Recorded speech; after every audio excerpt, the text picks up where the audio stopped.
Love that intro. The DMX. RP. RIP DMX. What's going on, Keaton? What's going on out there? JVS. Here we go. This is your boy Keaton 7. I'm here with SEL 0320 with JVS, and we are chatting Kimetsu no Yaiba, Blade of Demon Destruction. You guys know it as Demon Slayer. That's what we're talking tonight. So, a little bit of background. I have friends that have been begging me to watch this anime for ever since it came out. They're like, you got to hit this up. You got to check it out. It's awesome. The animation is great. And I didn't. I put it off. I put it off for a while. And then I got around to it. I'm like, let me check one episode out. Because I'd seen one episode before, but you know how it is. When you start getting sleepy, you're like, whatever, right?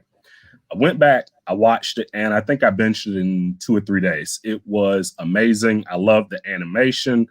I loved the characters, and I talked with Sam about it. I was like, man, you got to check this out. It's pretty dope. And he did. And so we have now seen season 1, and we have seen the movie Mugen Train. And we're gonna hash it out. It's gonna be full of spoilers. So if you have not seen the anime or the movie yet, this might not be for you. Get out. Get out. Yeah. Get out. Get out. You need to dip. You need to dip because we're gonna break it down as much as we can. I think it'll be fun. First things first, if you like what you're watching, make sure you click like and subscribe. You can follow me at Keaton7. You want to give your credentials? Nah, bro, it's all you, man. It's all me. All right, Keaton7. Make sure you follow JVS. We're doing it. So, first things first. What'd you think? What'd you think of the anime? Like as far as how it looks and the setup, and just let me know, what are your thoughts? So the visual aesthetic of it looks amazing. Like the lines look crispy. I mean, this shot right here is of the first episode, and I think that is a clear indication of, like, if you're like, oh, is this animation gonna look good? This will show you in spades. Like the first shot, I think you see him kind of like walking his sister, who's bleeding to death, we think presumably, and like the snow is falling, like you see, it looks beautiful. Absolutely. And every single fight is so detailed. It brings me back to like the old 90s anime that they were perfectionists in every single line, whether it was somebody's, body part getting maimed, or the blood, or the expression of the eyes. And I think that the way that they use eyes in this, and the delivery of like emotions, it's just it's unlike anything I've seen in a long time. I think it's actually really good.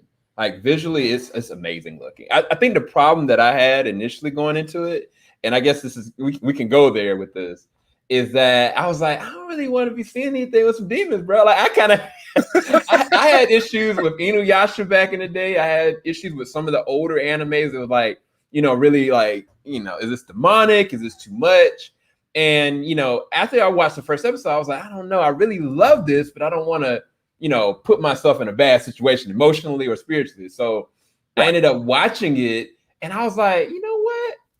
This ain't no different than the originals, or like, Bram Stoker's Dracula. Like it literally, honestly, to me, feels like the interpretation of what vampires could be on a deeper level, on a more extreme level. And I kind of was like, yo, I'm all for this. This is way different than just like, oh, like these people are being possessed, or, I mean, there's definitely stuff there that you got to be cognizant of. But for me, I was like, yeah, I'm all for this. I'm loving it.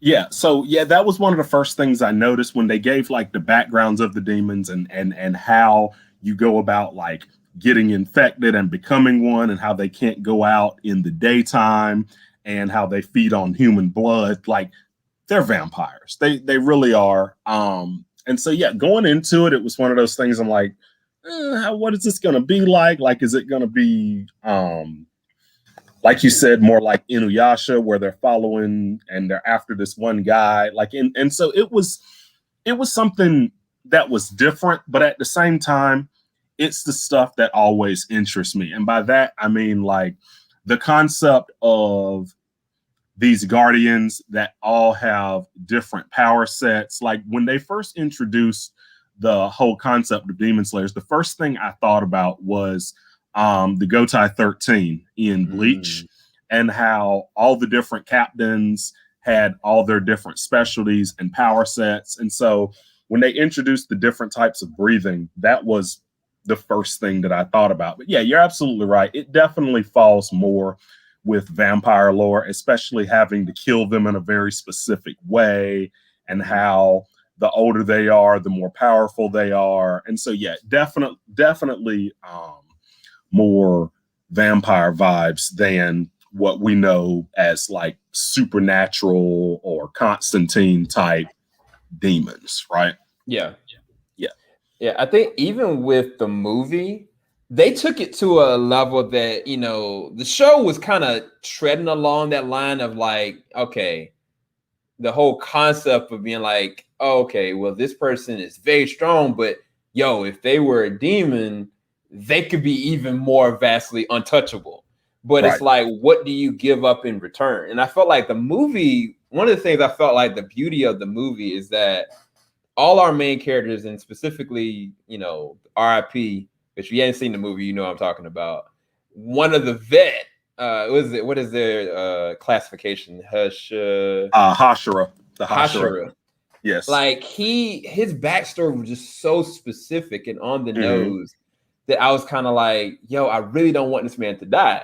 But then the demon he was going up against, he was like, look, you're probably better than me, but I'm gonna outlast you no matter what. And so it's like, let me turn you. Like you don't have to die. And I was kind of like, yo, what does this mean later on? Like, what if smooth criminals gonna start like literally pawning these kids off and like wanting them to be changed into them? Like, is that even something that's an option? You know what I'm saying? Because I don't know. I mean, I haven't read the manga, so I don't know. But is it kind of like, can he force somebody to be a demon? And like that whole concept to me, I was kind of just like, oh my gosh, bro. Because everybody else he's been able to control. Right. And to me, when in the first season, it was like episode 5 or something like that, when he finally, you know, found the culprit of all this and saw him with the family, like I was kind of like, yo, this man really could just kill him right now, or just turn the whole entire crowd and kill him anyway. But why didn't he? Because he scratched the one dude. And I'm really interested in getting some backstory, because you saw how he freaked out when he saw those earrings. He did. Like, he freaked out. And so going back from that, let's jump to like just the first episode and the setup, because I'm not gonna lie, as soon as I saw this super happy family and Tanjiro and his mom and his adorable brothers and sisters, I knew right then, I'm like, oh, this is gonna go bad. Like with the show called Demon Slayer, like this is gonna go really bad really quick. And so when he goes to town, he comes back, and when he comes back, it's a rated R situation. It's a whole lot of blood, a whole lot of guts and gore, and it was brutal. It was brutal. Like, honestly, if you're a protagonist in an anime, just go ahead and say bye to the people you love anyway, because most of the time they getting washed. They get held real quick. Or later on, worst case scenario, like. Yeah, absolutely. Absolutely. And so he finds out his sister's been turned, Nezuko. Yep. And he wants to save her more than anything. Well, at the time, she just seems injured. She hasn't even woken up yet. And then she wakes up and realizes she's possessed. And that is when we see the very first Hashira. Yeah. Right? The water Hashira, Giyu Tomioka. He shows up. And you can tell as soon as this guy shows up, like, dude looks like Sasuke. You know he built. Like, you know he got right. Yeah. You know he about that action, right? What were your thoughts going into this first episode, like seeing the first time you actually see a demon slayer like in action? So seeing him in action, I was kind of like, oh, he is beyond OP. Like, I was kind of like, he's on a level that, you know, our main character Tanjiro can't comprehend. But I think the thing that was more fascinating to me is the way that Tanjiro handled him. Mm-hmm. Like, at first it was kind of like, oh man, he's gonna have to sit there and watch his last family member who got turned into a demon. He got to kill him, and then he's gonna have to question this man, like, how and why did you kill my sister? And the guy's gonna tell him, you know, well, this is what this happened. This is who did this. Do you want revenge or something like that? That's why I thought it was gonna go down there. Like, I didn't know. That's what I thought. I didn't know that. I thought the same thing. I'm like, your ooh, this boy Tanjiro was like, heartbreaking. Nah, bro, you ain't killing my sister. Not today. When man Tanjiro kind of like, you know, pushed his sister to the side, stopped him from like he barely dodged the blade because he was going so fast, but he saved the sister. And then he took the axe and went around at a V cut. And I was like, what is he doing? And then he kind of went in and charged at the man. And of course he put him down, but I was like, yo, where the axe at though? And like the Hashira was like, he played that on instinct. Like he was like, well, if I knock him down, either way, at least he's gonna stop me from taking out his sister. I was like, oh snap. Yeah, Tanjiro's next level. Like he don't know it yet. Right. He hails from greatness. And I was like, and so with the Hashira, he was kind of like, in his mind, no matter what, like demons are something that have to be eradicated. Right. But he saw that his sister was trying to protect him. And I was kind of like, instantly, I became really intrigued by him as a character because I was like, if he's this cold with demons, he had to have seen thousands of murders.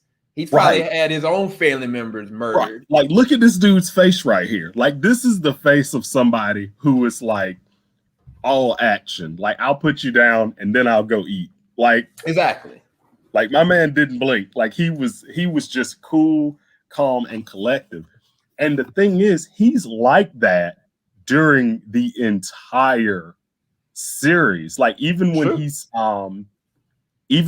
fighting one of the top 12, when he's fighting one of the lower ranked 6, he just comes in and just nicks, like, done. Like, we're not doing this today. Like, it was without any issue whatsoever. And so that's one thing that's really interesting to me because we get to see Tanjiro and Zenitsu and Inosuke's journey as demon slayers, but we realized they're not even close to top tier.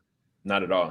When you see the them struggle, and then when you see a Hashira step in, and it's like nothing but action. This gonna be over in one swoop, and it's really, really cool. It's really cool. Yeah, I think one thing I did want to add with the trio themselves, we talked about this a little bit off camera. We did. I kind of was like, you know, with Tanjiro going through so much death, and little by little, the more he's even if you go to his training, he had to sit there and hope that his master didn't hypothetically kill his sister because his sister went out of line. He had to hope for 2 years straight that he could even succeed because he kind of was like at around like year 1, you know, he was just out there by himself, and then the dude was like, yeah, I don't have anything more I can teach you. Like, I need you to break the stone and then you can move forward. And he went 6 months. He's like, I might never do this. I might never make it back to my sister to do this, you know, even if I'm determined. And I was kind of just like, bruh, like, this is a terrible life he's about to lead. And then he gets to the training, the final, whatchamacallit, and he finds out that the master that kind of trained him, stuff like that, had been sending people that never went in completion because this one demon had just been eating them. And like he was flaunting it in front of him. And I was kind of just like, yo, this is just so dark, bro. I was like, I can't continue to go down this line like this. I was like, I need some moment of levity. And then you get these trio, here together, and I was kind of like, okay, I'm with the show already. Because as much as what's my man with the blonde? What's his name? Zenitsu. So when Zenitsu kind of meets him, Zenitsu was on the side of the road begging, some girl to marry him because he thought he was gonna die. He was like, I don't want to die a virgin. I don't want to die without having a wife. And and he was just whining and crying. And I was like, yo, this man is something wrong with him. And so go ahead. What were you gonna say? It was really funny when Zenitsu first showed up because I was watching Demon Slayer and I think my wife was going in and out of the room and she was like, who is this dude doing all this screaming? Every time I come in, he is still screaming. And I told her, I said, he's super annoying right now. I said, but I got a feeling that he's OP and we just don't know it. Like from the very first episode, I'm like, I'm waiting for something. They didn't just throw this dude in here to just be saved over and over and over again. And then an episode came up and it was a long title, but one part of the title was Zenitsu sleeps. And I'm like, sleeps? Like what? Mm-hmm. What are you talking about? Mm-hmm. And it got real quick, fast, and in a hurry because you find out that he kind of turns into an ice cold killer. When he goes to sleep. His skill set on speed, and this is the weird thing. So they I can't remember if it was the movie or it was the very last few episodes where they talked about like different people's sword forms, where some people took on like water and then like flame, but then others could do lightning, and then we haven't even seen like wind. We haven't really seen like rock, and I think there was something else. And I was kind of just like, yo, you got different sword forms like this that haven't even been introduced yet? Yeah, and like this kid is using lightning? Yeah, and so that was it was really interesting when now that you bring it up, because what they talk about different styles of breathing. So they introduce the demons and they talk about just how powerful they are. And then they said for humans to combat that, they came up with these breathing styles. And when they use that style of breathing, it temporarily gives them power on the level of a demon. And they called it concentration breathing. And then there were different styles.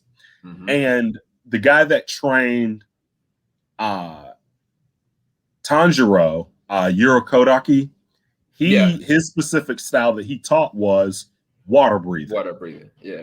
And so Zenitsu, I think, is thunder breathing. And then Inosuke, I still don't know his backstory, but apparently he just invented his own type of breathing called beast breathing. Mm-hmm. And then when we meet Giyu Tomioka, we find out he's the water breathing Hashira. And so the types we have, I got it pulled up here. There's water breathing, there's love, serpent, wind, stone, sound, mist, insect, and then there's one called flower, and then of course we found out in the movie flame breathing. Yeah. And they all came from a specific kind called, I guess, it might be sun breathing. Yeah, they said something like that. Was it in the movie or was it in the last few episodes? I don't know. It's a blur because I literally I got done and then looked at the movie. And well, Tanjiro's dad was doing it. And so right then you started wondering like, oh, is this going to be one of those one for all type quirks? Like, are we going to see Tanjiro learn all the different styles of breathing? Like, what's going to happen here? But yeah, and they all get different kinds of swords. And Tanjiro had a black sword, which was like a bad omen. Like if you ever had that sword, you wouldn't be able to become a Hashira, because apparently nobody's ever become a Hashira with a black sword. Right. Yeah. And so, yeah, the lore, that was one thing that pulled me in really quickly, the lore, because I'm like, man, whenever you give me all of this, I gotta see it. It kind of reminds me, like I said, of Bleach when they introduced the concept of Shikai and Bankai in Bleach. I'm like, all right, I got to see every captain's Bankai. I got to see it. That's how it was with this, because you have these breathing forms and they all are specific attacks related to that particular type of total concentration breathing.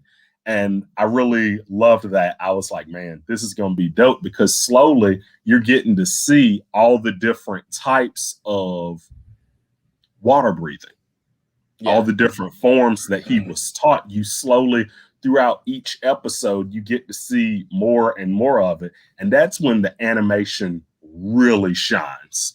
In those fight sequences, the animation really shines. And it's interesting because a friend of mine showed me the manga, and the manga artwork isn't my favorite. It's like, whatever. But the animation in the anime is on another level of spectacular. And when you get to see these attacks and how the specific motions of everything, it's just really it's honestly one of the most beautiful animes I've ever seen.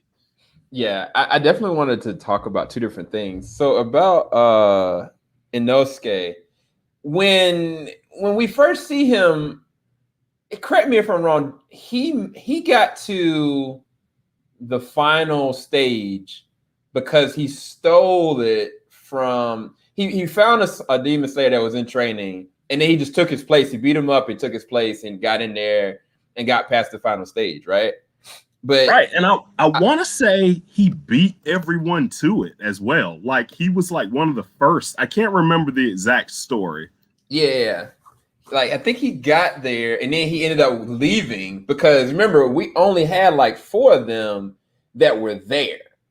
Right. And I'm gonna try to pull them up really quick. But the reason why I was asking is I don't think he's necessarily learned the form yet. I think he's just that naturally quick and fast, because, I mean, they gave him a sword and then he modified himself, and he even remodified it again towards the end of the season, pissed him off. But I feel like he hasn't used the form just yet. Right. He calls it beast breathing. He has been using some form that he was like self-taught, and I think we're gonna get some backstory on him later. But yeah, you're absolutely right. He bumped into a demon slayer, and fought him to see who was stronger. And when he beat him, he took his sword as a reward, and then decided to join the Demon Slayer Corps. But we never see him within that final selection arc. We never really see him. But yeah, he just shows up at the end, and it's like, okay, I guess he made it. He's in. Yeah, it's going to be really interesting, because, again, going back to the dad, okay, I'm almost certain that Smooth Criminal is terrified by either his dad or his lineage, because he literally had like a flashback and like he went into, oh yeah, this kid's got to die. Like, right, y'all hunt this kid down, because I think he went into this back alley and like some guy bumped into him and he was like, oh, I'm sorry, excuse me, or something like that. And then the dude was like, hey, who you think you are? Like, he got real pissy with him. And then he's like, oh, it's that kind of thing. And he basically tortured all 3 of them, killed both dudes. And then he said, I want to conduct an experiment with you, girl. I'm going to give you so much of my blood to see what happens, because I don't think your body can take it. Then he just exploded her. And I was just like, fam, I don't know what they're going up against, but I don't think that they're ready. I don't think anybody is on his level. None of them. And so I'm wondering what they're going to introduce, because they always, like, halfway through the anime or something, halfway through a manga, they got to introduce like a super mode, whether like Super Saiyan or Bankai or a different power set or move, like Ultra Instinct. They're gonna have to introduce something, because these upper rank demons are no joke. Like, they want all the smoke, like they really do. And yeah, it's going to be interesting because right now the Hashira, even though they're OP, these upper rank demons are on another level. Yeah. Yeah. So I'm gonna ask you something really weird. Did you notice how Tanjiro's dad and him, not only they use the same exact earrings, but they got the same exact scar in the same exact position? Yeah, that is interesting. And I have a lot of questions, and I'm really tempted to read the manga, but at the same time, I kind of just you want to be surprised. I want to be surprised. I want to be surprised. But yeah, it's really interesting. Yeah, they have the exact same mark in the exact same place. And I'm like, okay, somebody didn't get burned the same way both times. Like, yeah. And so that's really interesting. And I just noticed, so what do you think happened with his mark changing like that? So this is the weird thing.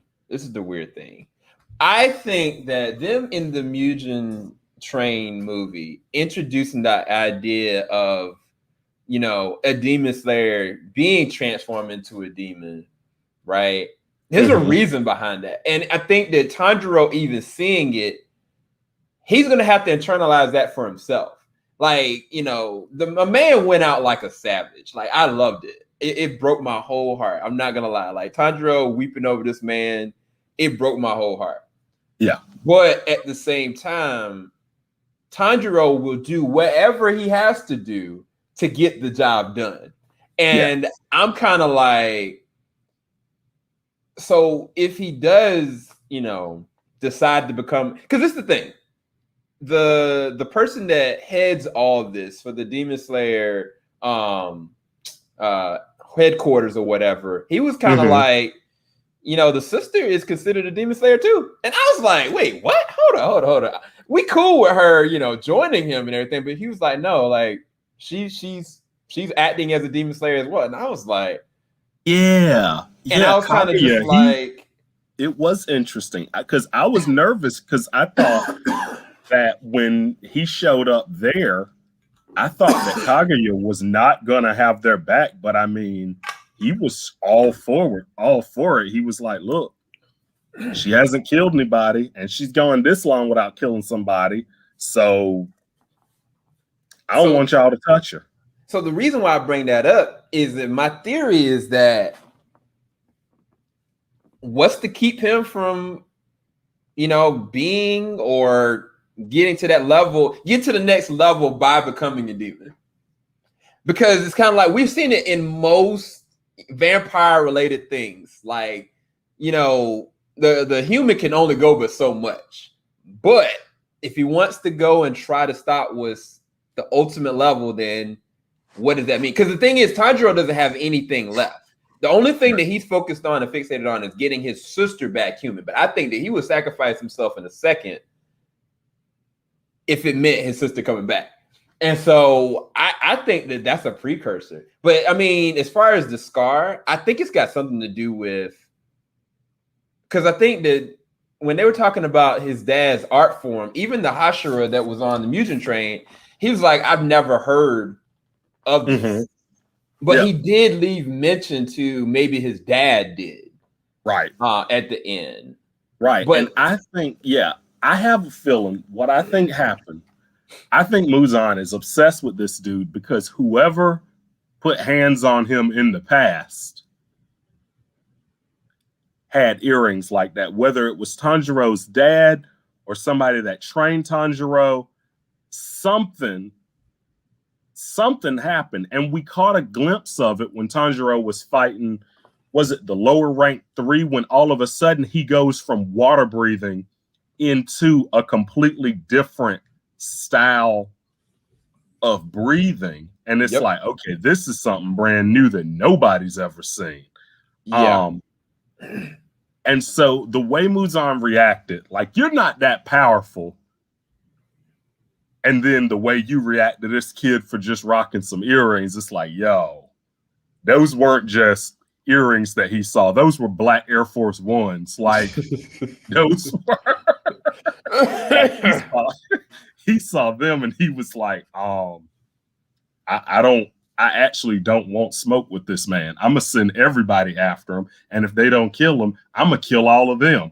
Like, he is cold and heartless to a T. Yes, he is really cold and heartless, and so it's gonna be interesting going forward. And I have a feeling now that the movie is done, I have a feeling this is gonna hit the ground running. I don't know how much time they're really gonna waste because they don't really have to, because the manga's done.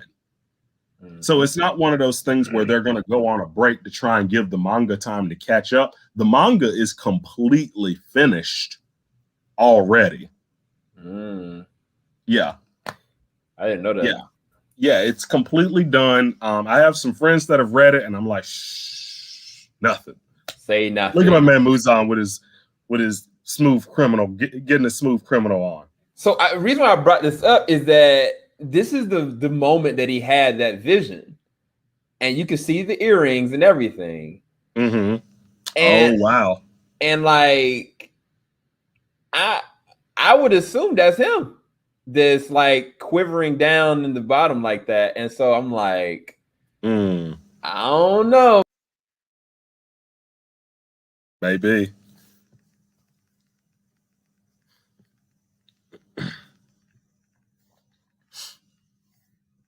Hey, you still there? I think I spoke too soon. Uh-oh, there we go. I was like, he's a bad man. He just cut me out real quick. But yeah, nah, bro. He's oh man.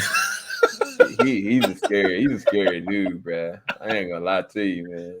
Yeah, he's powerful. And so one of the things that you brought up before we jumped in, and I mentioned how Inosuke and Zenitsu were very tiring because of how annoying they could be. And you brought up a very good point about how they made the show still fun to watch and made it more lighthearted. You want to touch on that? I do. So for me, I just give Zenitsu, as annoying as weird as he was, like he allows me to kind of like take a step back and look at the danger of the situation. But at the same time, he openly does care about Tanjiro and his sister and the situation, even though it's out of a place of fear. You know, it is from a good-hearted place. Even more so, like with Inosuke, Inatsu, was it? I'm sorry, how you pronounce his name? Inosuke? Inosuke, yeah. Okay, so even with Inosuke, when he first gets introduced, he's trying to kill him. Like he's like, yeah, y'all are in my way. Like move out the way. Like, but then like he's got this code himself. Like he's got this like internal like, I've got to be stronger. I've got to be the best. And I think Tanjiro caught on really quick, and they even did it in Mugen, and I think somebody else played him like that as well. It's like, oh, this is how I know how to get him to do what I want to do. I'm gonna tell him, oh, you're not strong enough. You scared to be strong enough? No, go ahead, do this. And, but I think that the thing is that he really does care too. And it's like, as much as there's shenanigans, it's just foolishness and them ranting and stuff like that, it gives Tanjiro something to fight for and fight towards, because it's kind of like he's already lost everybody. He can't have a conversation with his sister, not really. And the only two guys, as crazy as they are, that would understand the levels that he's willing to go are these two guys, because none of the rest of the Demon Slayers really understand him. And everybody else that's a human kind of looks at him like, yeah, I don't know. They're the only few that are right in between that kind of buffer. Like they are strong in their own internal right, but they are willing to work alongside him to help save him. Even if it's from himself. Because what was it? That training, when he was going through the training, he was doing like the perfect breathing, and he was like he's trying to understand how to master it. And they both were like not trying to do it for different reasons, but eventually they were like, you know what, that's my homie, so I want to help him and I want to learn, I want to get better, I want to get faster. Right. Yeah. It's like they're the Z Fighters. Like Z Fighters, everybody know Goku is he's the number one, and everybody know Vegeta's number two, but you need a Piccolo. You know what I'm saying? Like you need a Krillin. And that's not even these guys, because honestly, they had the potential to be just as strong, if not stronger than him. That's the difference between this and Dragon Ball Z, to be honest. When Zenitsu goes to sleep, it gets real. It gets real quick. My man only knows one move, but man, if he doesn't know it well. And yeah, right. So this is the thing that I was going to ask you about, specifically about him. What happens when he learns how to do this without having to be asleep? Honestly, it's one of those things. I hope it doesn't take long, because I think it's going to be a situation where he's going to have to stop being so afraid. He's going to have to stop being so afraid, and he's going to have to do something like, and I have a feeling it's going to deal with Nezuko, because it seems like he already has this bond with Nezuko, and I think something's going to happen and she's going to end up being in danger and he's going to step in, no sleep whatsoever. I also think eventually he's going to have to learn some new moves at some point. Yeah. Yeah. Because he's done Thunderclap and Strike, and then he did Thunderclap and Strike sixfold. Yep. And I'm like, man, I don't know what else can come, but this is dope. This is dope. Like the first time he did that move, I was like, man, this is the coolest animation I think I've ever seen in my life. Like, yes, right here. Woo! Man, gangster. This is so gangster. I was like, yo, what is like when this moment actually happened, I was kind of like, what in the world is happening right now? Well, and I was like, what? Yeah, because right before that, you see him sleeping, and then all of a sudden you see the demon's tongue just gets cut, and it's like, what just happened? Yep. Yeah, it was real. It was real. And so one of the things they say about thunder breathing is how it concentrates the power into their legs, which is how they're able to move so fast. And so I'm really excited to see like how they all grow, because Zenitsu only knows his one move. Inosuke knows his beast breathing that he came up with himself. And then Tanjiro's been taught water breathing by Irokodaki, but it seems fairly obvious that there's a style of breathing on his own that he has not discovered yet. Exactly. Yeah, and so I think it's going to be really, really interesting, especially now, because by the end of the movie, you're really asking questions like, so what do they do next?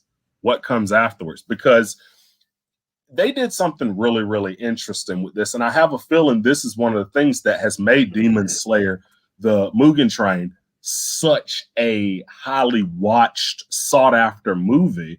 They made it completely canon to the show. Mm-hmm. Season 2 won't make sense unless you see the movie. And it came out at the perfect time too. So at the end of the first season picks up the movie. It's right there. It's a full arc of the manga, a full arc of the anime, and you have to see it to understand what's going to happen next. And I thought it was brilliant, because so many times we all saw Tree of Might, we all saw The World's Strongest, we all saw Garlic Jr., and none of it was canon. It was cool. Yeah.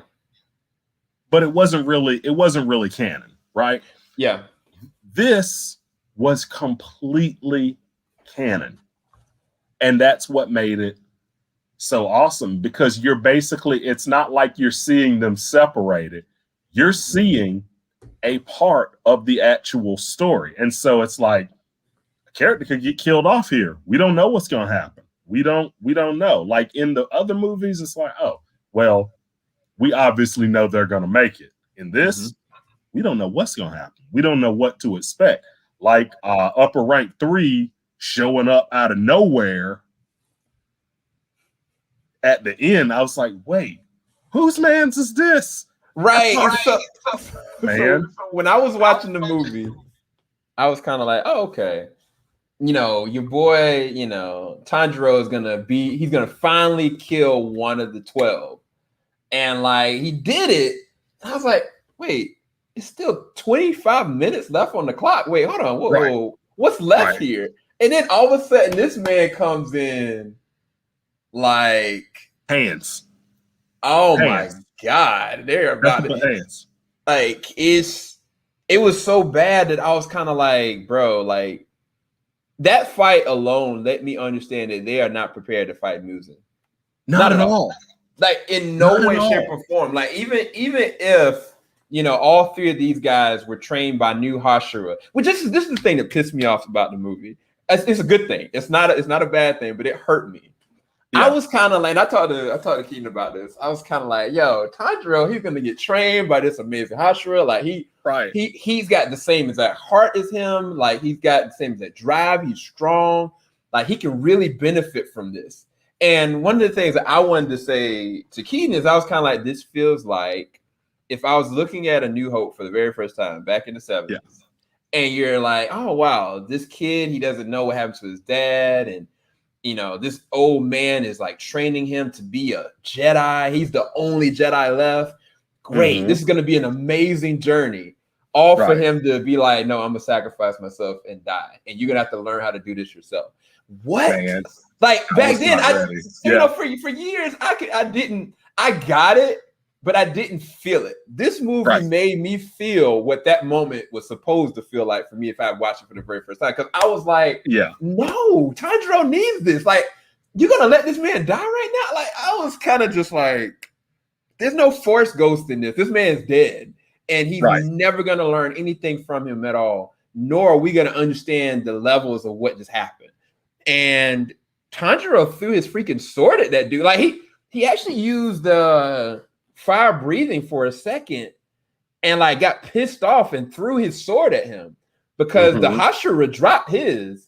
So I was going to ask you, do you think that he's going to pick up the Hashira sword? Because the other guy got his in his chest. He left. But the Hashira sword, it kind of was left behind. That was the only thing. It also got broke, I think. I can't remember. I think the Hashira sword, I want to say it ended up getting broke. And I don't know. I don't know what's going to happen because Tanjiro just got that sword. So the way that I took it, I was like, okay, if he's not going, it's kind of like the lightsaber, right? That's literally the way I thought about it. I was like, this is beautiful symmetry, whoever wrote this, because I was like, what if Tanjiro's never meant to have that sword? He was meant to have this Hashira sword. Right. And I was like, there's your trade-off.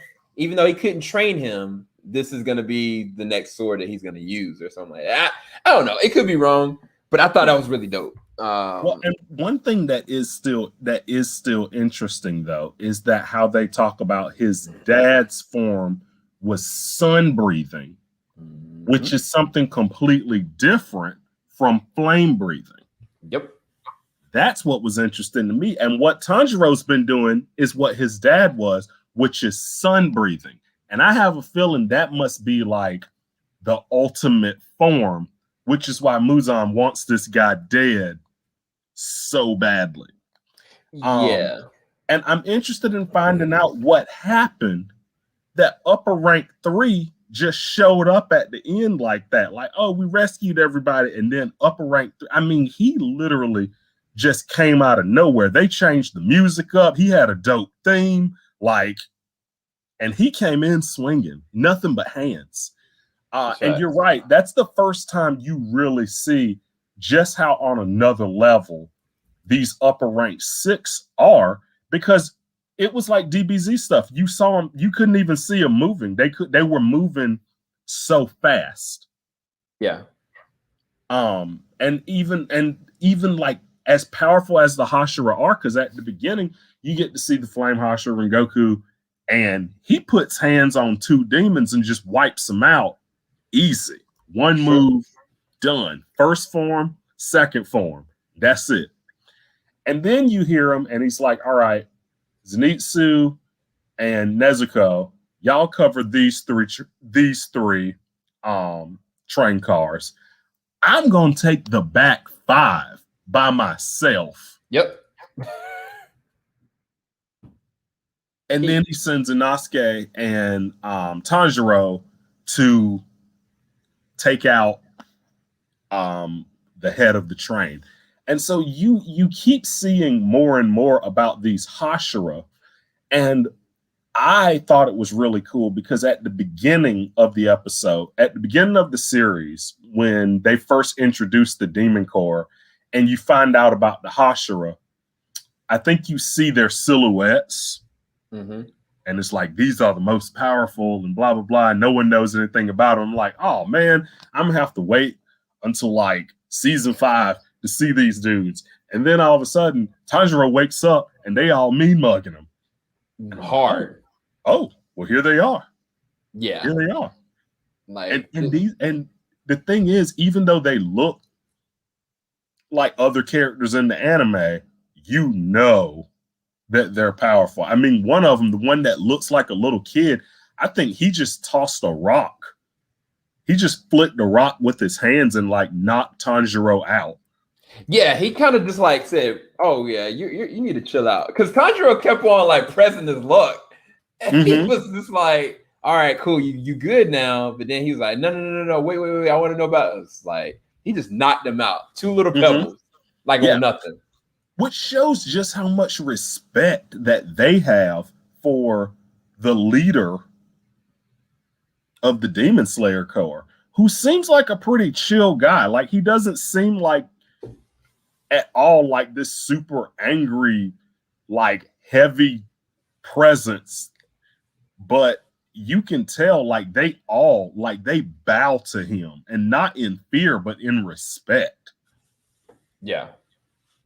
And it's so, I have so many questions, but you're right. I don't know how they're going to beat Muzan or any of these guys without some kind of super move or something, because these guys, like, they're on another level. Akaza, I think that was his name, the one that fought Rengoku at the end. Akiza. But he was just on another level of powerful. Let me see what his name was here. Akaza, yes. He was just on another level of strong, and the way that they can just regenerate and everything, it's like, man, I don't know what's gonna happen, but I'm excited because this animation is amazing. The character development is amazing, and one of my favorite parts is it still has so much heart, because all of this is Tanjiro just trying to help his sister. Like Tanjiro, it's not even as much about like, oh, killing Muzan as much as it is, I'm gonna cure my sister. And I'm wondering if they're gonna touch on her at all, because the thing is, Muzan made her. Like he was the one that was actually at their house, killed everybody. He made her. Yeah. It's true. And so I'm really interested in seeing where that goes, because she has not broken yet, and she also seems to be fairly powerful herself whenever she gets involved with things, despite not feeding. Yeah. So that's the thing. I did really want to bring up Nezuko. Somebody in the chat actually said something really interesting, but this is the thing. Not only does Nezuko have the ability of not being able to have to feed and replacing it with just sleeping, but Nezuko has a flame ability as well. And I was going to ask you, is it possible that she's doing a form of breathing too? Because Maybe. She legitimately every single time has been able to use a flame that's on the inside of her. It's hard because I mean she's got this thing over her mouth, so we can't tell. But she seems as though flames is something that she and her brother have in common. And Yeah. I was like, yo, I don't know, Mugen. You probably made a mistake. You know, well, I take that back. I take that back. It could be what we talked about before. He maybe was like, shoot, man. Well, maybe I can change her and use her to my side because I know that this family's blood is a threat. So if I can get them on my side, then we're good. Because honestly, both her and Tanjiro are children. Not only like literally children, but like they aren't as experienced as anybody else they're fighting with. But in a short amount of time, they've done more than most people have. And with her, like she is amazing. Because this scene right here is one of my favorite scenes. That gave us our first fire breathing moment. Sun breathing, yeah. And like my man Tanjiro was going in. I was just like, because this dude was hard. Like it wasn't like he was a pushover. Even this moment, he didn't actually die. I was kind of just like, oh my God, if he can't even kill this guy, I don't know what he's gonna do. And he did it with the broke sword and everything. But at this moment right here, he it seemed as though he increased the heat on the actual sword, and the sword changed from being black to what it is here. And I was just like, oh, this is interesting. So I don't know, but I feel like there's something to Nezuko that we just don't know yet, and it's got to do with their family lineage. It's got to be. There's got to be something there, and I didn't really put much thought into it with the flames because before, when they kept introducing different demons, each demon has their very own power. Yeah. Like each one can either like pull someone into a weird swamp world or turn people into puppets, like, or control like a crazy ball or whatever. Like they all have their different moves. And so my first thought was, oh, is that her thing? Until that whole sun breathing thing came up, and I'm like, huh, that's interesting. Yeah, that's actually a good point. I mean, it's weird because it doesn't look like the Demon Slayer headquarters, like general or whatever. It doesn't seem like he was born blind. It looks like his face was burnt, like straight up. But I don't know how or why that even happened. And I think that he's the one that's actually controlling the crows. I'm gonna ask you a weird question. Do you think any of the actual demon slayers, any of them possibly is a demon? I don't think so. And here's my reason for saying I don't think so. The way they reacted to Nezuko. Okay. The way that they reacted to Nezuko when they were like, this is a demon. Oh, hell no. Like the way they reacted to her, I was like, these dudes hate demons. Like they do. It's no middle ground or nothing. And it's just, there's nothing. And so, and plus, no one's ever heard of it happening before. Like they were shocked. They were like, a demon that doesn't feed at all? Because even these two that you showed right here, I think they fed on what was it?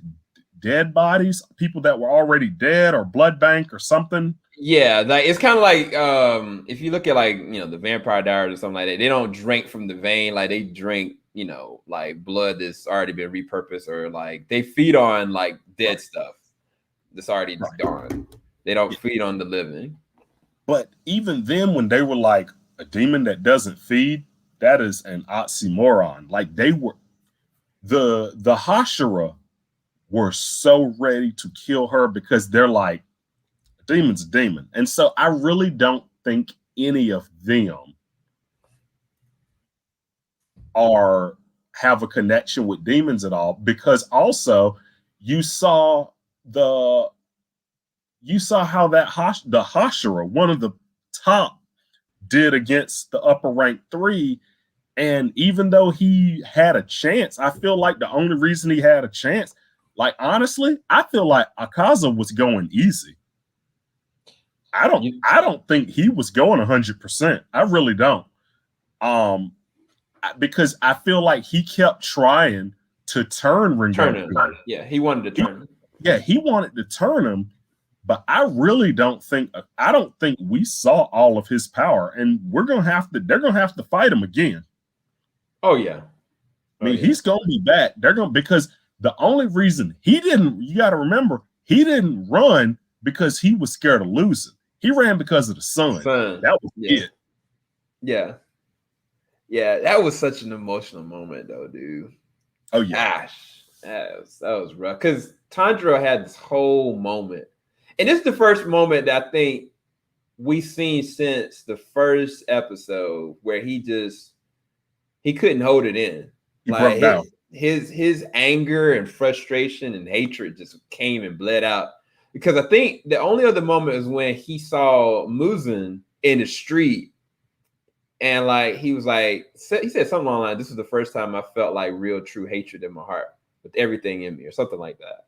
Yeah. And I was just like, man. But I think you're correct. I think that he was aiming to hurt him so bad that he wouldn't have the choice but continue fighting. Yeah. And he thought that, okay, well, I'm gonna entice this man with my skill and my ability to keep him alive, so we can just fight this out forever because I'm loving fighting this man. Right. And right. I think the only thing that caught him up is that he thought legit that this man would fold. And when he didn't, and he was willing to, die killing this thing, that's where he messed up. And he was like, crap, I can't get away. He had to pull his own arms off. But he went out like a boss. He did. He went out like a boss, and he was such a cool. Rengoku was a very, very cool, lovable character from the moment that you see him and he's just eating, and he's just eating and enjoying his meal. Like you fall in love with him like right off the bat, and so it was really interesting what they did with him, because you really thought like, oh wow, this arc is going to be really cool, because they're all 3 of them are going to get trained by him. They all were calling him Big Bro. And it's like, oh man, this is going to be dope. They're about to get trained. They're about to go to the next level, hanging out with this dude. And then they hit you in the gut with it. They hit that. Yeah. That one hurt. That one hurt. Like I felt that. Like when I was in the movie theater watching it, you heard crying at that part, especially when he's like, "Mom, how did I do?" When he's dying and he sees his mom, I was like, "Bro," I was like, "I can't." I was oof. So okay, we do need to tackle on 2 different things, though. So I mean, one, I'm man, it's kind of like, to me, his death was kind of like, imagine if Goku got trained by King Kai. And like, during the Cell saga, Cell just goes to King Kai's planet and kills Bubbles, King Kai, and everybody. And just like, they're dead. Like, that's how it felt. Mm-hmm. Like, I'm not going to lie to you. But the thing I wanted to bring up is that whether it is death of a demon slayer or if it's the destruction of any of the demons, their final moments are always something that makes this show stand out. Mm-hmm. And this is where I started like thinking more so like vampirism than anything else, because kind of like every single one of them have this moment where they recall themselves being human. They recall like their regrets. They recall like their pursuits or their loves or whatever. Like the guy that had the drums on his body or whatever, and he was fixated on trying to be a writer, and I guess like his dad just didn't vibe with him, and really it seemed like really jealousy and a lot of like angst and terrible comments that were made. And he was like, yeah, just continue to do your drum or whatever. And he never felt like he was good enough or whatever. Right. And so his final moments, like, even though these people are killing countless people, it's like in his final moments, looking at and seeing Tanjiro communicate with them through, I guess, the mercy of his blade, so to speak. It shows them like, wow, like he respects me, even in spite of what I've done. Or his heart or his purity is something unlike anything that I've seen. It reminds me of what I used to be. And especially absolutely. And you even saw that too when he fought the one demon, the girl in the forest before he fought the lower rank 3. Yep. She was like accepting her fate. She was, and he noticed it and changed the attack into something that was less painful. Yeah. That's what made this character so crazy, because you find out, oh wait, no, like he is one of the 12, and on top of that, he's converted all these different people to be a part of his quote unquote family, but they all have their own tragic backstories. Right. And I'm like, should I even care? But I can't help but not care. Right. Even his story, because it was kind of just like he was sickly. And like Mugen visited him and, wanted to, control him ultimately. But he ended up, killing his family, thinking they were going to kill him first. But he didn't know, or he blocked out his memory that his dad was going to kill him and then kill himself. Because he was like, man, that's... And the thing that makes the show really interesting too, Sam, is how Tanjiro has a different idea and thought of demons because his sister is one. Yeah. And so his heart always goes out to him. It's kind of like when you see a drug addict after having drug addicts in your family, you feel different. You feel different. It's not just, oh, they should just do better. It's like, it's more than that. Yeah. And that's what it made me think of, because when Tanjiro how he reacts with these demons, he's like sympathetic. He's like, I feel bad for you. Like, you've obviously gone through some trauma. Yeah. And yeah, so that whole arc in the forest, when that you're showing right here, when Zenitsu has to fight the spider demon and all of them, like, it was really interesting because you got quite a few different backstories here, and it doesn't feel like it slows down. It gets it done. Like, it's not one of those things like Dragon Ball Z, people fight for like 14 or 15 episodes and it's still not done. Like, they get the fights done while telling a story, and it doesn't feel slowed down or wasted. Nah, not any, even if it's a smaller demon or if it's a bigger one, like they focus and hone in on why this is happening, how these people got to this point. And at the end of the day, it's kind of like, not that they're glorifying or accepting what these creatures have done, but it's more so like, how did we get here? How did they get put on this path? Right. And what is it doing to Tanjiro, what in the purpose of it? It's kind of like, yeah, he's doing this to try to preserve his sister, but at the same time, he's showing humility. Right. He's showing his humanity through his actions. Right. And even after, like, there was one person, there was a demon that got killed, and somebody was stepping on the corpse or something like that. And no, it was the guy that was the drummer guy, I think. Because I think that's how him and what's the name got into a fight. And he was like, no, like, show some respect for him. He's like, no, what are you talking about, bro? And like, that was when I realized, yeah, Tanjiro is on another level. And this is where this gets dangerous.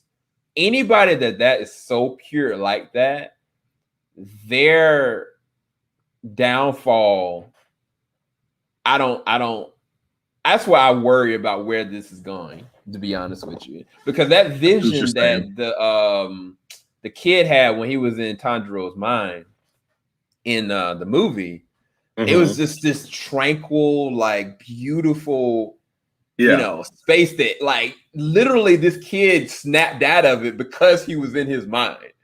Right. Like, and I was just like, okay, I ain't seen anything like this before.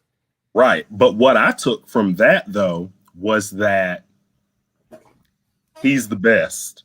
Like that's what I took from that. Like just he's the pure, and I feel like it's one of those things that's gonna be the purest of heart versus the most evil by the end. And I think honestly, at some point, the way from what's happening right now, Tanjiro's the only one that does this sun breathing. I think by the end of it, Tanjiro's gonna be the ultimate pillar holding everybody up, even the Hashira, even the other Hashira. I think it's gonna be one of those kind of things where it's like he's the chosen one. Like I think I don't know if there's gonna be a prophecy later on or what, but there's something special about him that Muzan specifically went after his family. Yeah. There's something there that Muzan left his fake family or whatever in the city, came up to this mountain at night while Tanjiro wasn't home and wiped him out. There's something more. There's something more to that story. There is. And it keeps talking about the earrings. And so I'm waiting for that to come back around. I'm waiting for it to come back around. Yeah, I was gonna say that I felt like that's like one of those old Western films, you know what I'm saying? Like where, the former person, like their old lifestyle, like, they did some stuff and then the chicken came to roost later on. And I felt like this was all because of what his dad did. And I can't prove that, but I felt like that's what, because it wasn't just like, oh, okay, because he could have done that at any time. Right. It was almost as though like, okay, the son's not there to protect him, so this is where it's time for me to do this. And it felt so intentional. But this is the weird thing. So not only do we have like demons, which I call vampires, but we may have also some force ghosts in this, because I don't know if you recall the brother and the sister. Yeah. And initially when I was watching the episode, I was like, oh, okay, that's his mind. Just, his mind snapped and he was like, he focused in, but no, like his master was like, wait, you saw them? Like before Tanjiro left, they didn't have that conversation, but he was like, wait, you saw them? And I was like, so are ghosts or spirits possible to be interacted with? Because this reason why I bring this up is because even in the movie and the last few episodes, I felt like I heard Tanjiro's dad speaking to him. Yeah, no, you're absolutely right. It definitely happened. And I don't know if there's any other demon slayers that we've seen where, because Tanjiro always does the thing before he goes in for a kill, he sees a line. Yeah. He like sees a line. It's like, this is the path to take to kill this specific demon. And I'm like, is that something that all of them do? Is that like, or is that just something just that's there? Or is there a reason behind it? But yeah, he's definitely heard his father talking to him. And yeah, that 100% happened, Sam. Yeah, definitely. Yeah. So yeah, no, I mean the show, man, it hurts you, it makes you laugh, but it's unlike anything I've seen, to be quite honest with you, man. Like it's so different. It's not just that the animation is beautiful. It's not just that there's some very intriguing, amazing characters, but I think that the way that the story is written, it allows for any kind of possibility of the narrative to go. Like a worst case scenario is that through all these pursuits that Tanjiro has had, that he loses himself to this to get his sister back. Like, I would never see that coming, but I wouldn't put that against this plot, because we're seeing even some of these demons that are being slayed, they were some good people. Some people were good. Some people were through consequences and trials, like things happen. Even his sister is a good example of that. But I don't know, man. It's a 10 out of 10. First season for me, I gave it a 10 out of 10 in my book. But I don't know. What did you think of season 1? And what's your thoughts going into season 2 from the movie, I guess? I think honestly, I'm right there with you because I think I want to say I gave it in my review. I want to say I gave it a 9 out of 10, but I feel like I gave it a 9 out of 10 because I've never given anything a 10 out of 10. You know, like I feel like it's one of those things like 10 out of 10, like that's stuff for like Michael Keaton Batman, right? But yeah, like it was one of the best animes I've honestly ever seen. Like the animation I keep thinking back on the animation and it's just mind-blowing how good and how crisp it looks. And if you guys, any of you watching have other animes that you think I should watch with really great animation like that, let me know and I'll definitely check it out and let you know what I think.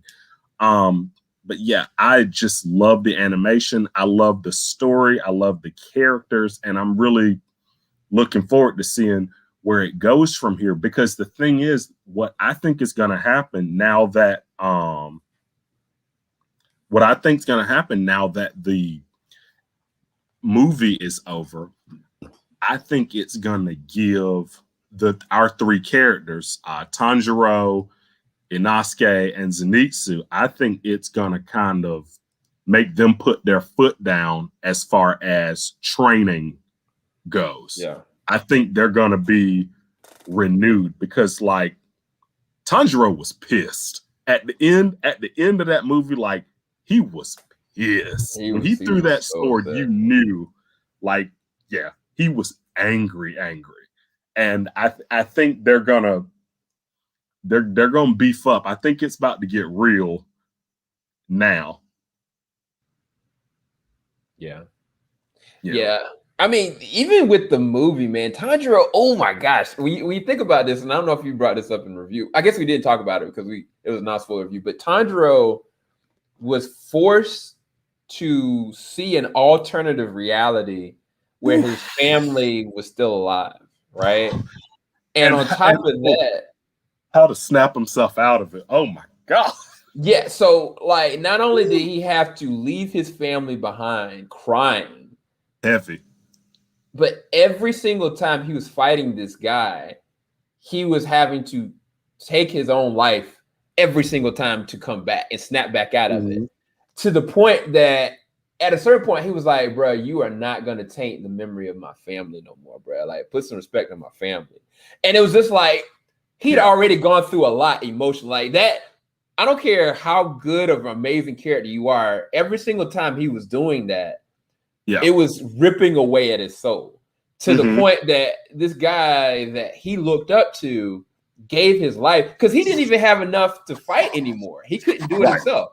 The dude was like, if you get up right now, you could die. And so he stayed put, but at a certain point, like it was just too much. So I think everything that Tanjiro went through up until that point, that was it. That was the last that he could muster at that because point. Even at one point, he almost he thought he was still dreaming and almost cut his throat while he was still awake, and Inosuke had to stop him. Save him. He's like, bro, you awake right now. Like, yeah. And I thought it was really interesting how Inosuke was able to help in that fight because he was like, you don't know where I'm looking at all. I love that. I love how they use him in that. Yeah, it was pretty cool. And so what I'm trying to figure out, was Zenitsu just asleep the entire time that he was fighting on the train, or was he actually awake and able to do work? So no, when I watched it, they were saying I forgot what number he is. The number 1 of the 12, he was like, this freaking Demon Slayer was asleep the whole entire time. He was still doing work. Like, so he was asleep. The problem is that he put him in a place of sleep the whole entire time. but his body was maneuvering with that. Now, this is the thing I think was Zenitsu, is that I think all of them are going to get Hashiras they're going to train under. And it's going to be like a My Hero Academia situation where they're getting put in a situation where they have to train and perfect what they have in some way, shape, or form. And so I think that they're going to probably tailor it to their breathing techniques that they have. I don't know who's going to sit there and take on all of them, but and this is what's interesting too about Zenitsu. The backstory that we have gotten from Zenitsu so far is he was getting trained by an older guy. And so I'm wondering if these old guys like him, the guy trained Zenitsu and Irokodaki, were they retired Hashira? Like, were they Hashira before and then they just like retired to teach? So Zenitsu's grandfather was an old Hashira. I forget where they talked about it. It was in the back half of the season, but yeah, he was. I think the other part I don't know is the Hashira that died in this movie. I mean, I know his dad stopped, but I can't remember why. They talked about it briefly, but it was something along the lines he just lost his willingness to do it. And I feel like all of these men were brought. It doesn't add up why they all stopped. You feel me? Like, at honestly, what point and why would a Hashira stop doing it? You know? Right. I don't see that as a job that you just like, oh, I'm retiring, and then I'm gonna just allow my son or daughter to just take on the mantle of doing this. It don't seem like that kind of play. That's true. Nor why would Muzan allow them to do that? You know? Yeah. That's a good point. But one of the things I was going to say was the old man was training Zenitsu, and they also had one other student. There was another student there as well. And so I'm wondering if that student's going to show up, and if they're going to show up, are they going to be good or bad? Because we haven't heard where they are, like the old man or that other student. Nope. We just know Zenitsu showed up, and he's constantly crying when he's awake. And I'm just wondering when he's going to snap out of that and when Inatsu's going to hone in his fighting, because he's Inosuke, he needs to hone it in, because he seems like he's super strong, but not super focused. Like he's all brawn, but not technique. And I think he needs to learn some technique. Yeah, he's going to have to. And this is the thing that I like about him and Zenitsu, is the fact that they're not above saying where they falter. Of course, it's not Zenitsu, but specifically him, when he saw that demon get slayed, where he was like trying to battle for his life and he was getting his head crushed. And like he failed, basically. That was heavy. He was kind of just like, I'm not that strong. Like he was like, this is what the example of that. And so in small ways, I think honestly that's the reason why he found Tanjiro so intriguing, because he was like, I need to be at least as good as him. Yeah, he seems strong, and I think that he's striving towards getting to that place, as much as all of them are in different ways. But I think that this moment right here was where I was kind of like, oh, this is interesting. Let me pull it up really quick. This to me is the example of where these guys are going. They're all trying to get to the same level. Not saying that this is Goku, Piccolo, and Vegeta, but it's like they're all trying to get to a certain level, and it's interesting to see where the ride is going to take them. But I do not think this is going to be a happy story at all. I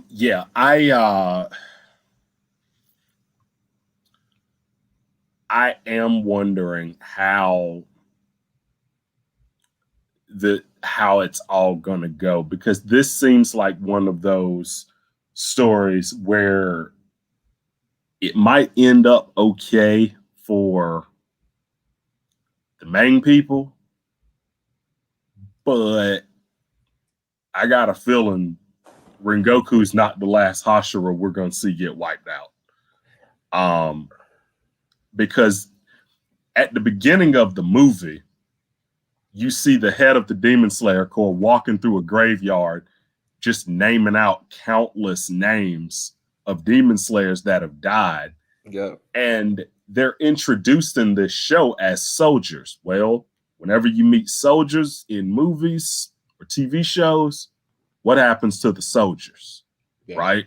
It's like we in this life, we about that action, we ride or die. And I think they're all ride or die. And I also think what we're going to start getting is some of these Hashira's backstories. Like, why is Tomioka, why is he so quiet and so poised all the time? Like, what's going on that he's like that? Yeah. And yeah, somebody just commented, I think most of them are going to die before the end. Yeah, I honestly, I think so too. And here's another thought.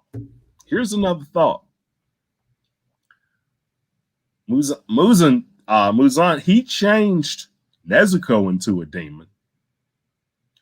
What's to keep him from changing anyone else into a demon? Right? I don't know. This is the thing. When you got characters that have real brokenness, right? Like, take this character right here. She is so strong. Like, she is just unrelentingly strong, but she doesn't talk. And you're kind of like, oh, what's going on? And then you find out, when the training situation, you find out what her backstory was. You figure out what happened to her, how tragic it is. And when the movie was going through the situation where, you know, the demon was offering him to change or whatever, I was like, they're going to offer this to other people. And they're not going to just offer it to not strong. Because this is the thing. How many of the 12 has already got just killed? It was like, what, 4 or 5 of the 12 that just got killed? Yeah, in the movie? Yeah, so upper rank, let's see. It was upper rank 6 and lower rank 6. One of them got taken out by Tomioka in the forest. And then Muzan in the end of, near the end of season 1 took out 4 more. Yep. And then gave the other one all of their power, and he was the one that was on the train. Yep. So the lower rank 6 are completely gone now. Exactly. So my theory is that he's going to replace his ranks, bro. Like, it doesn't make sense not to replace your ranks. Like, it's like, yeah, he could keep with these 6 that he's got and just call it a day. But what would be more beautiful symmetry is if he tries to replace it. Because, like, imagine if he turned her, right? As tragic as she is, and like he promised her something that she couldn't deny. Like, I don't know. I don't know what they would do, because that, to me, now it's at a point where you have these young heroes that are willing to go to bat. They're not stopping. But imagine where they have to start to fight their own people that they look up to, people they need in their life. Right. That's where things are going to get very, in my opinion, dark. And I think that would be the ultimate smooth criminal move, is to start to not only take, but convert and use. Yeah. And any vampire story that is, you know, some of the best. If we go to just Blade, for instance, one of the things that messed us up looking at Blade 1 is your boy Blade's mama ended up being, you know, part of the enemy crew. And like, that hurt. And it was kind of like, it was even more harder when he had to kill her. So I think that we're going to have moments like that later on down the line for sure. And what's interesting about her, the character that you are showing on the screen now, because she's like the younger sister of the insect breathing Hashira, right? And she seems like it seems like her and Tanjiro might have a little bit of a connection. I feel like I picked up on something there. And so it's gonna be interesting because honestly, a lot of times when you end up introducing siblings on a show, one of them gonna end up biting it. And so I don't know if it's gonna be one of those things where because she seems like she's been training under what's her name? The insect Hashira. What's her name? Let me see. I always forget her name too. Shinobu. Yeah. Yeah, and so I think it's going to be interesting. I wonder how long the show's going to go on because I don't know how long the manga was, but from what I've been told is they're moving at a pretty decent pace. Yeah, they're moving at a pretty decent pace. I mean, they fit a whole arc into a 2-hour movie. It's gonna be very interesting to me, and I'm all for it. I'm happy that I ended up watching it. I'm even happier that we got to kind of go over season 1 and the movie. Yeah, definitely. Is there anything else we're forgetting that we didn't go over? I feel like we touched pretty much a lot of the big points. Yeah, because we talked about, we didn't talk much about the whole training process where they have to survive in the woods, and if you live, you get to become a Slayer. Like, that was pretty heavy. But yeah, I think we pretty much touched on everything. So, in your opinion, what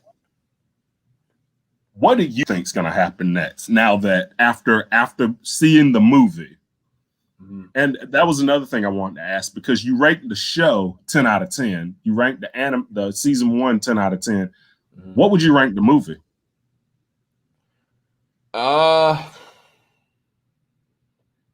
Between a 9 and a 10, man. Like, the thing about the movie is that, again, I haven't in an anime movie or an animated movie in a very long time made a comparison to Star Wars and what Star Wars was trying to do from a character-based standpoint. Yeah. And I think that the moment happened in such a way that it caught me completely off guard. Everything up until that moment was a good movie. Like, the My Hero Academia, the 2 movies they had, one of the things that, much like this one, that those 2 movies are canon to the story arc. You need to see those 2 movies to see where the progression of it goes, which the second one was amazing. Seeing Deku and, I don't want to spoil for anybody, but it was amazing. It was amazing to actually watch and see, but it is what it was. This was amazing spectacle, but pivotal ending that shook me from a foundational standpoint that normally anime movies don't do, unless they're a certain classification of an anime. Like, it's more so like, not like fighting based anime do this. So yeah, for me, it's between a 9 out of 10. Easily. I like it a lot. But I think what's gonna happen next is that Tanjiro is gonna go and see the Hashira's dad. And I think that the Hashira's dad is gonna train Tanjiro. I think that the group is gonna get split up. And I think that they're all going to go to a respective place to get trained in a certain kind of way. Because if I want to use the training as an example, if Tanjiro or any of them hadn't gone through that training, they wouldn't survive day 1. Right. Because the first freaking place that Tanjiro goes to try to save somebody was it the girls that were getting kidnapped and killed by like this demon that wanted to take them because they were 15 and younger. Yeah. Like, I was like, that's some sick stuff, bro. That's dark. It's dark. And like they were really disappearing into puddles that you can't even find and had like a submerged area. And I was like, if Tanjiro hadn't been able to survive as long as he was, or at least had his body conditioned in a way, like, it wouldn't have happened. They wouldn't have been able to survive. So I'm thinking that they're gonna have to go through even more suffering to get to a higher level. And I think that the person that trained him initially said that. He was like, or I don't know if he told it to Tanjiro, but I think he quietly said it like, your life for the rest of the remaining or whatever is going to be nothing but suffering or something to that nature. Mm-hmm. I was like, daggone, what more is he going to have to suffer? We didn't know. We didn't know it was gonna be like this. But yeah. So if you had to say a favorite character on the show, who would you say it was? Man, that's kind of hard because I actually really like each one of the characters for different reasons. Yeah. The easy answer definitely is Tanjiro. Yeah, Tanjiro's cool. He's a great character. He is. A lot of animes I watch, the main character isn't my favorite. Like when I watch Yu Yu Hakusho, I always loved Hiei. When I watched Bleach, I always loved Byakuya. Dragon Ball Z, I always loved Vegeta. Like the main guy isn't normally one of my favorites, but Tanjiro's actually one of my favorite characters in this show. Him, and I really also love Giyu Tomioka, the water Hashira. Yeah. That put his life on the line for Tanjiro and Nezuko when they were there. He was like, I'll commit seppuku if she bites somebody. I'll go ahead and let you, I'll do it. Like, this man that like has been cool, calm, and collective this whole time, all of a sudden just threw it out there. Like, I'll die for him. Yeah. It's like, whoa, like what was that? And so I'm hoping to get more backstory on him because I really, really like his character, and he's strong. Like, he's really strong. He is. He really actually is. So I think, and this is gonna be weird to say. But I feel like the character is going to be the most interesting. That's probably going to outlast everybody. Is I don't know if I'm pronouncing it right. Zenitsu, is that right? Zenitsu.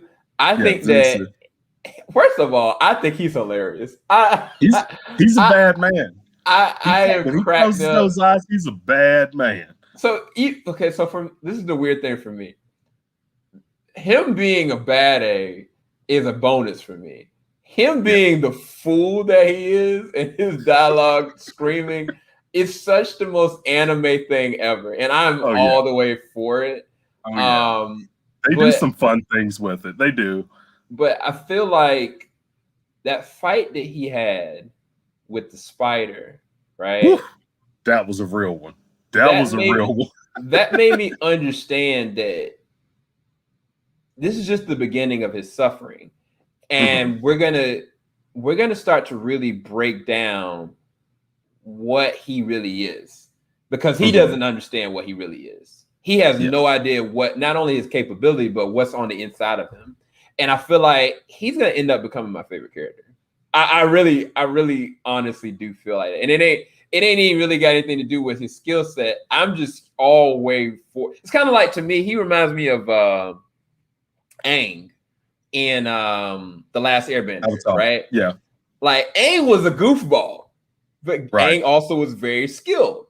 And by those eyes started glowing, it got real. Yeah. By the end of the series, Aang ended up becoming my favorite character, bro.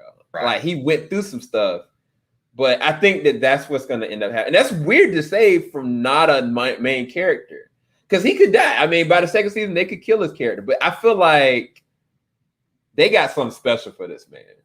They got he got some more work to put in, and I feel like he gonna end up outliving everybody, to be honest. Yeah, I think it'll be cool. I don't want to jinx it, because normally I'm wrong about these kind of things. I got a feeling a lot of the outside characters are gonna die. But I feel like the main cast, I feel like they might make it through it. The main cast, I think they'll make it. but I think a lot of the Hashira and the side characters, I think they might get wiped out. If we're going on who's gonna make it, I think all the Hashira is not gonna make it. I think all of them are gonna get wiped, and I think all of them gonna get wiped. I think all our three main guys are gonna end up becoming Hashira, but I think unfortunately Tanjiro is gonna become a demon. I really do. Like, the writing is all on the wall for me. Well, and here's the thing, though. What is it that Tanjiro's trying to do right now? He's trying to get his sister to turn back normal. Cured. Right. He's trying to get her cured. So even if he does get turned at some point, there might still be some hope, right? It's true. Maybe. It's true. Well, I'm going to say this. Imagine a scenario like this. He finally corners Mugen. Mugen says, look, if all this is about your sister and you want her cured, I'll cure her. But you got to become mine. You have to become a demon. What do you think Tanjiro would do? He'd do it. He would do it for his exactly. sister. That's what I'm saying. So it's like when us as the outside can answer that question already ahead of time, that's gonna be a scenario. That's gonna be a scenario. I would say he would do it for his sister, but then you got to think about how Rengoku went out. Rengoku was like, ain't nothing gonna turn me into a demon. Ain't nothing. You ain't turning me against my Lord and Savior. Like he was like, if I die, I die, but I am not touching a drop of that demon blood. You're not gonna make me do it. And so I don't know what's gonna happen, man. I don't know. I'm so tempted to read the manga, but I'm not. I'm not gonna do it. I'm gonna withstand.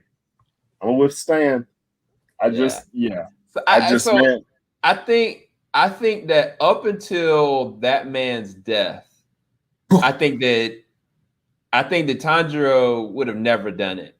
But I feel like if the ends justify the means, out of anger and out of like desperation, I think he would. If he was desperate enough, I think he would do it. Yeah. Because I don't know how they're gonna win, man. I really don't know how they're gonna win because Akaza is the fourth strongest demon. The fourth. Yeah. So there's an upper rank 2, an upper rank 1, and Muzan. Yeah. So he's the fourth most powerful. And I still got a feeling that we haven't even seen all the smoke that he can give out. Like, I think we just saw the tip of the spear with him when he was fighting Rengoku. As cool as Rengoku was, I still think he ran from the sun. He didn't run from him.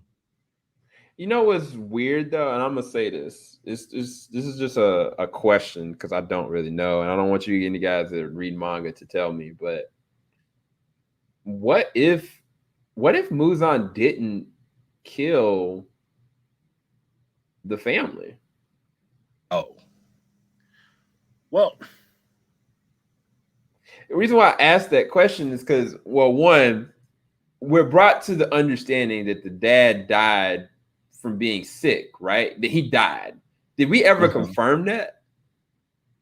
I'm not sure.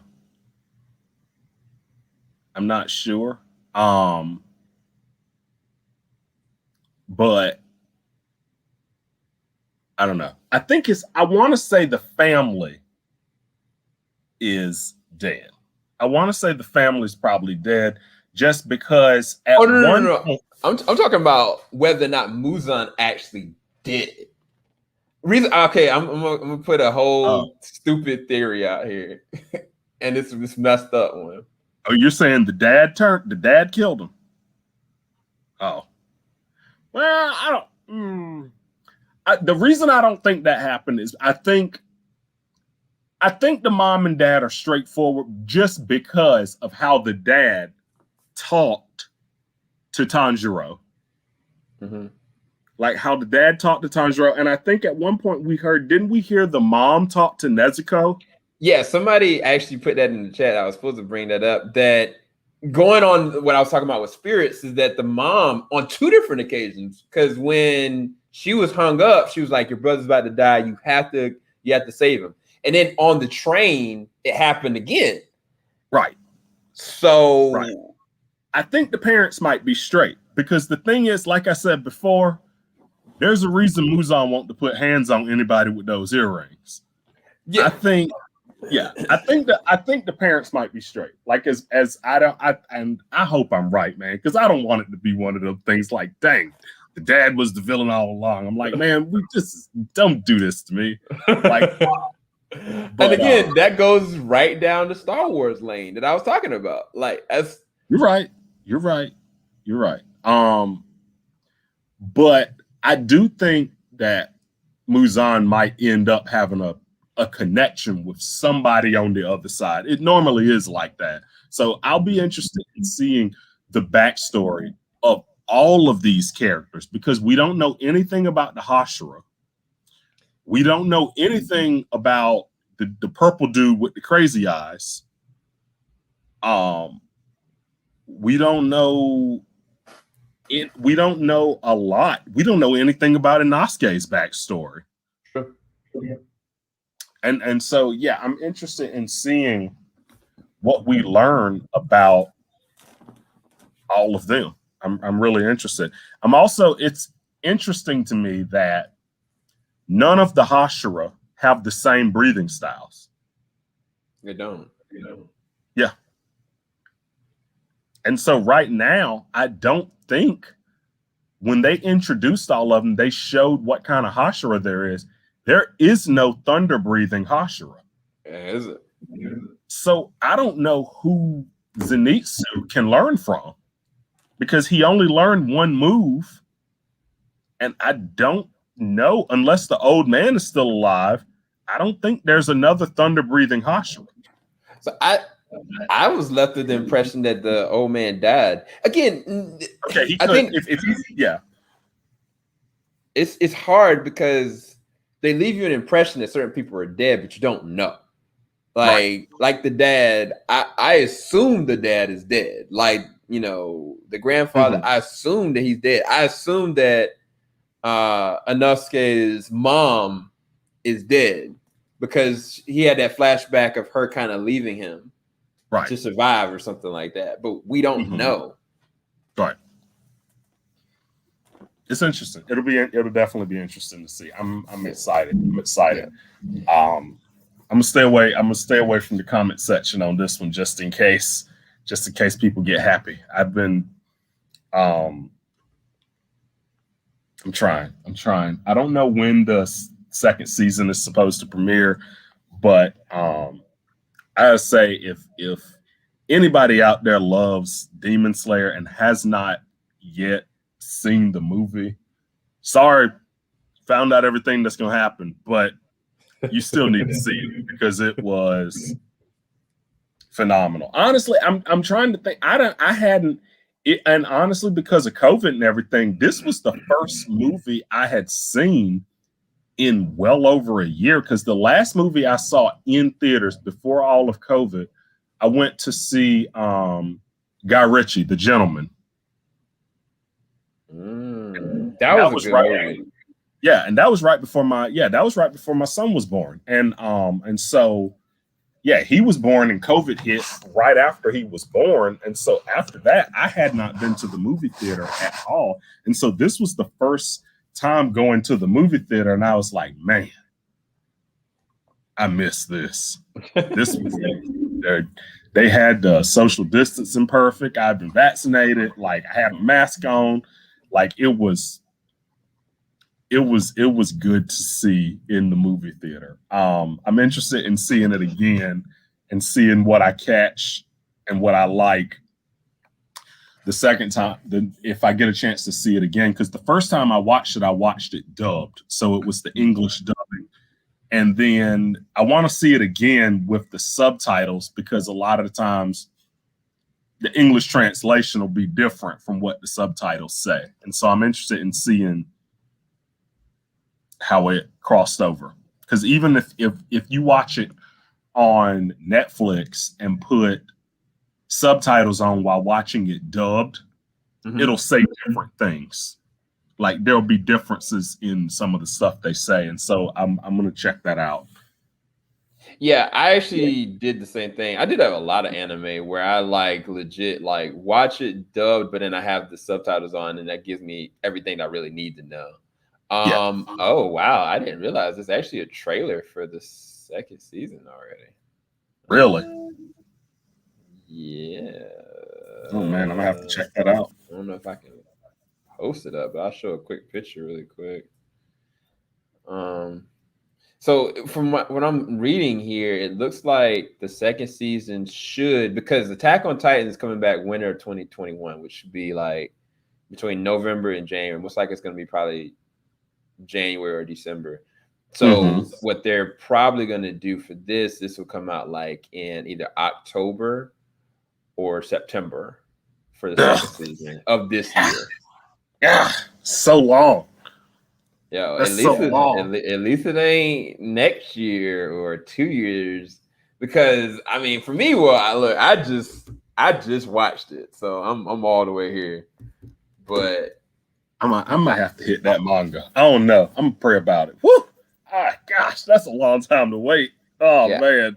Yeah, I think I'm cool with it just because take your time. Yeah. Form. Yeah, it looks like a trailer. Oh snap. That's interesting. But yeah, it says 2021. All right. That's good news, people. The second season's coming. So Sam, any final thoughts? Final thoughts on Kimetsu no Yaiba? If you were worried about it being like something really like demonic and all this kind of stuff, like, temper your expectations. Know that it's more so like a very good story, very intriguing characters, beautiful animation, and probably one of the better anime series I've seen in a long time. And as far as the film, it would definitely benefit you to go and watch the first season like I did. It's on Netflix, it's on Hulu, it's on Funimation, it's on Crunchyroll, it's everywhere. If you want to see an English dub, Netflix would be the easiest place to watch it dubbed, but they also have the Japanese with the English subtitles. And watch the movie, because the movie is freaking phenomenal. There's a reason why it's outperforming Mortal Kombat right now. So definitely go and watch it if you can. Highest grossing movie in Japan of all time, right? Something like that. Yeah, it's broken a lot of records, and it's well deserved. It's well deserved. It was a beautiful movie. The movie was just great. It was just great all around. It hits the whole emotional spectrum. And yeah, I think it's something in there for everybody, because it's great, because it's a dark anime, but it's still lighthearted, and they do it. It's such a perfect fine line how they manage to do that, because it's like, man, this is really sad. This is really messed up. And then they'll goof off and do something fun and funny and ridiculous with the big eyes, and it does something different. And so it's a really good it's a really good anime. I liked it a lot. I actually saw that weekend that Friday was pretty wild, because I went after work, I saw the Demon Slayer movie, then I went home that night and watched Mortal Kombat, and then the very next morning, because I was too sleepy, we watched the last episode of Falcon and Winter Soldier. That was a crazy so weekend. It was an entertaining weekend. It was. But yeah, I'm looking forward to it. Like I said, I love the animation so much that, like, anybody watching, if y'all want to suggest other animes for me to check out, let me know where to watch it, and I'll definitely check it out and let y'all know what I think. But right now, this is my new favorite. This is my new favorite at the moment right now. I haven't caught up with the latest season of My Hero yet. I haven't been watching it as it comes out. I'll probably check that out at some point to get my anime fix. But yeah, check out Demon Slayer. I give it, it's between a 9 and 10. I'm not gonna lie. I love it. I love it a lot. People in the chat slicing us up, man.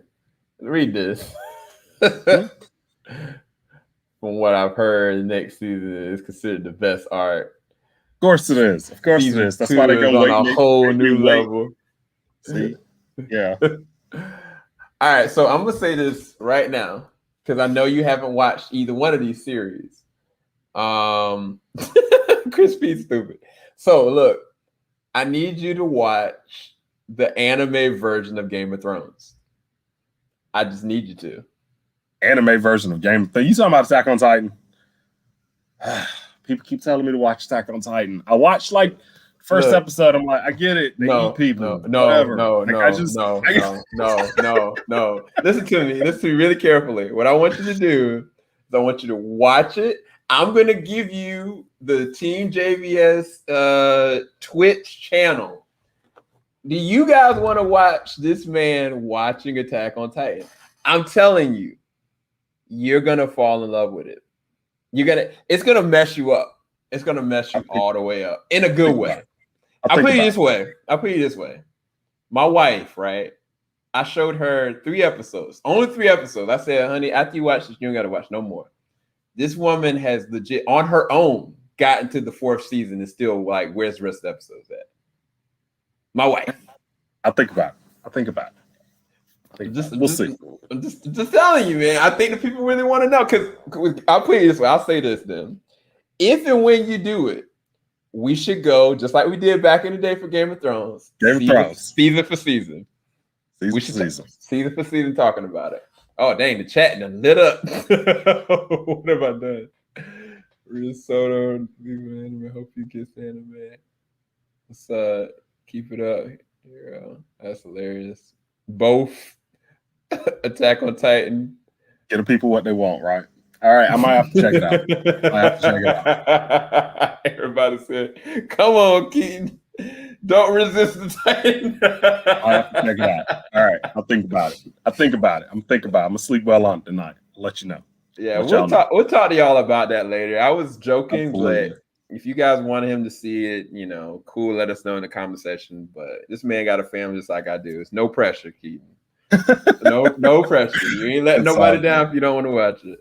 Nah, I'll probably check it out eventually. I think it's like I say, everybody here has been begging me to watch it. And back in the day I tried watching it and I wasn't getting it, but I didn't give it 3 episodes. I gave it like 1.5.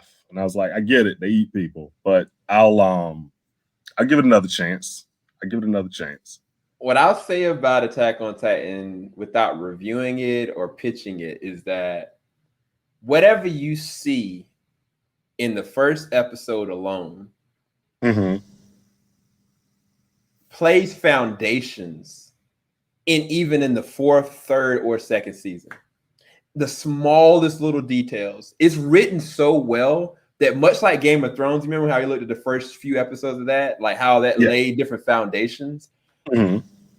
I wish it was as simple as it just eating people. It's not. Oh, man. You got me on the Code Geass train right here. My man Lelouch laying down chess moves. I'm being so serious. Like it's not what you think. Because this is the thing. For me, this is what happened to me. I looked at the first 4 episodes, right? Okay. And something terrible happened. And I quit the show. I refused to watch it for years. I was just like, nope, I'm good, bro. I don't need another. I don't need another Red Wedding situation. I'm good, bro. We're good. I don't need it.